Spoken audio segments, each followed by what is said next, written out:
I know if y'all had proof of me robbing somebody, we wouldn't even be talking. Y'all would have cuffed me, I would be charged with it. That's what I know, bro.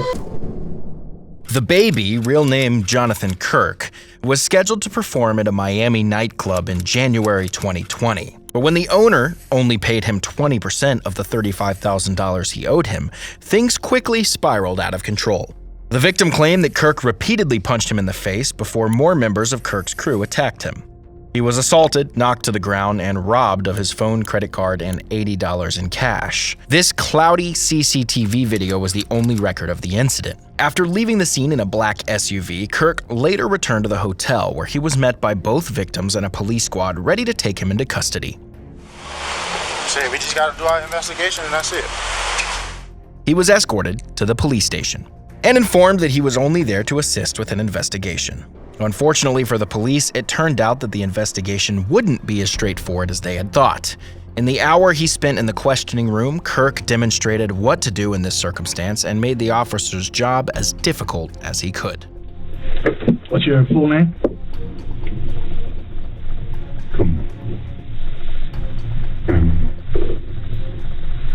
We just want to get it from you. This is just a formality. Just tell your name, your date of birth, and all that stuff. It is instantly clear that the investigators will have a difficult time solving this case. He has already been read his Miranda rights, which state that he has the right to remain silent. So it appears as though Kirk is choosing to do just that. Interestingly, but he is also choosing to waive his right to a lawyer, and let's be honest, this isn't because he can't afford it. If you ever find yourself in this situation, the best course of action is to remain silent and request a lawyer. An incident occurred at the hotel, 1500 Southwest First Avenue, that you were there for, correct? What incident? An incident. You had an altercation with somebody? No. You didn't. Did you have a business dealing with somebody? No. You didn't? No. So somebody didn't bring you $20,000 in front of the hotel in your SUV? No. They did? No. Okay. Somebody bring $20,000 that wasn't theirs and lied to them and told them that it was for an event of theirs on the 31st. And lied to them. That person, once he realized they were doing bad business, said nah and left with his $20,000. Okay, so you didn't count? And got my contact information to do business the right way. That's what happened. Around what time was this, sir? I don't know. Whatever time they chose it. So you're saying that you weren't. Whatever time the camera showed me not robbing no damn body that time. Although Kirk's explanation for what happened outside his story is a little hazy, he basically claims that his manager had been in discussions with an event promoter about playing in a nightclub called Cafe Iguana Pines. But it turned out that the money they were offering was stolen. Although the altercation outside that was clearly captured on camera, is not explained by the promoter acting strangely during the deal, and with no witnesses nearby to identify the attackers. As long as Kirk sticks to his story, theoretically things should be just fine.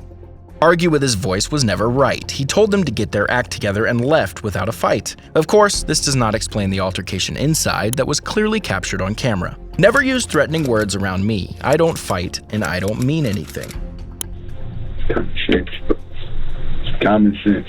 You know what I made to even be down here? A promoter booked me at that hotel. I didn't pay to be at the hotel. That was paid for. You'd have let me on my room, you would have saw close to $250,000 cash, legally, hard-earned money. I don't got to take nothing from nobody, bro. Well, let me ask you this. I will go outside of here right now and throw $10,000 in the air. Like, I do not care about no money. I don't, bro.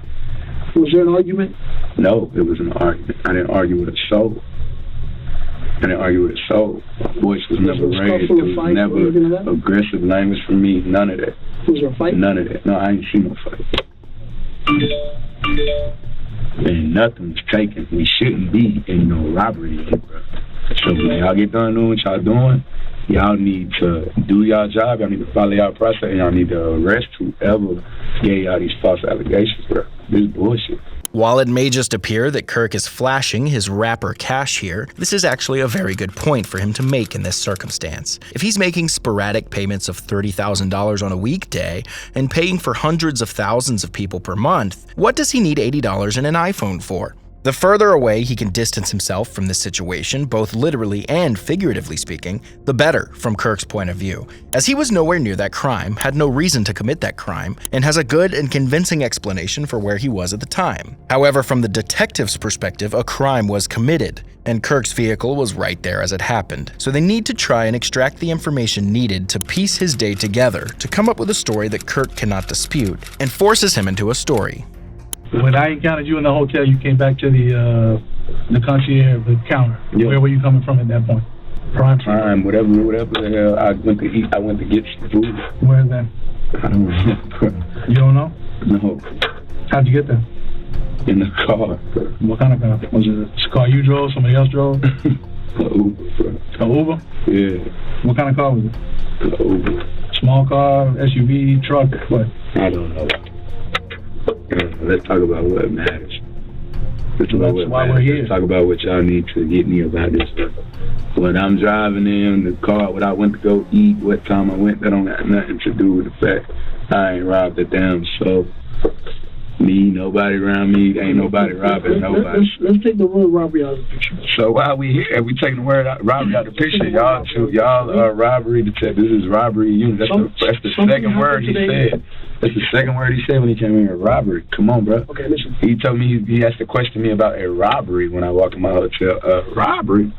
I had every answer to the question you needed right there. Whoa, that ain't it. That's false. Okay. Throw that out the window. We talking about robbery, bro. It's nothing for me to talk about. I didn't rob. So do you think that we just woke up this morning and decided to just... I think y'all got a phone call from somebody that's already a liar. I know they're a liar. Got a phone call from somebody that's a liar and y'all bought it. Y'all believed it. Y'all got me in here and y'all put me in handcuffs. Brought me outside the hotel in handcuffs, cameras and shit all on me. Come on, bro. This shit is bad for what I got going on. And I ain't even do shit to that, man. The police are looking for anything that could place Kirk at the scene of the crime, but by diverting the conversation back to what he believes is actually important, there's no realistic way that they'll be able to get what they need. However, even though he's winning, it's still worth noting how odd it is that he's not asking for a lawyer. If that's the case, Kirk should also be aware that there are almost never any circumstances in which defending himself will hurt his case. But whether it's an ego issue or simply a gap in his thinking, it's obvious that he understands exactly what to do in an interrogation and has clearly spent time learning what to do. Although Kirk is about to start completely dominating the interrogation, he is still unquestionably winning it. We talking about criminals. When I do business, it's legally binding. It's legally binding. Everything I do, you have to sign a contract. You got to sign a contract. Okay, it's a contract right now. The whole incident happened and nothing went wrong. Nothing happened. There was no... Not to my knowledge. There was no fight. There was no scuffle. There was no... I ain't fighting nobody. But y'all know it's too much. Y'all know too many lies. You get what I'm saying? That's why y'all got to move backwards like that, bro. Like you're saying that they're lies, but you don't know what we have or don't have. Okay. That's I know if y'all had proof of me robbing somebody, we wouldn't even be talking. Y'all would have cuffed me. I would be charged with it. That's what I know, bro. That's what I know.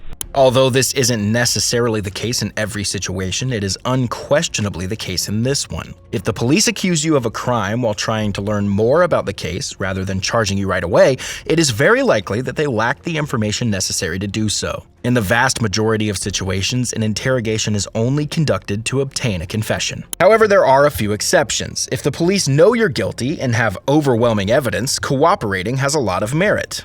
However, if they can't prove you did what they claim you did, remain silent and request legal representation, especially if you're in a situation and it's often very simple to determine exactly why you're there.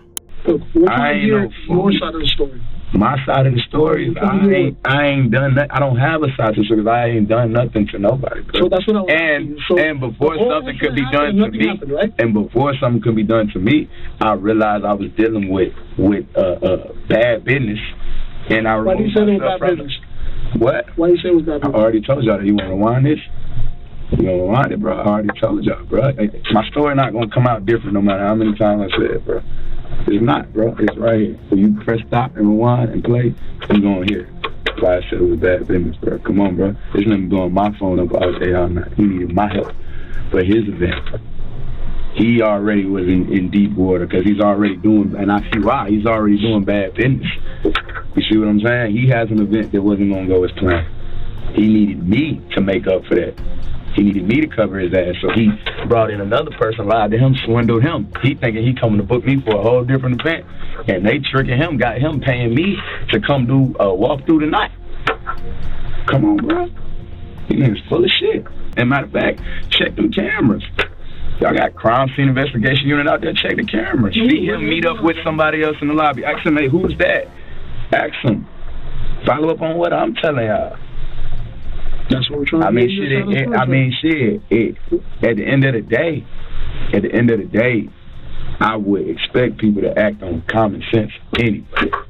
As is customary in this situation, the detectives leave the room and spend some time outside trying to come up with their next course of action. This is frequently done as it gives the suspect time alone in the room to sit and build up anxiety. In many cases, it could actually be the difference between life and death. The police have realized that they're definitely not getting anything out of him. For now, he's told his side of the story and made it clear that it won't be changing no matter what they say. The next time a detective shows up, it was to discuss the security of Kirk's belongings that had been left in his hotel room. Even though he had not been found guilty yet, he was still the main suspect in this investigation. So he would be spending some time there. Kirk literally just closed his eyes and went to sleep. This dude really doesn't care, thank you, but it seems as though the detectives couldn't come up with their next step and decided that nothing was going to make this guy budge. Kirk evidently refused to let them touch his belongings and instead left it in the hotel's care, even though they were able to while he was imprisoned. The baby was only detained for 48 hours before being released and sent on his way. 2 months later, all charges were dropped, and Kirk was given a sentence of up to 15 years in prison, a $10,000 fine, and any charges they could lay against him for the battery. However, they were unable to obtain sufficient evidence from Kirk or the blocked security footage, which was the only proof the crime even occurred.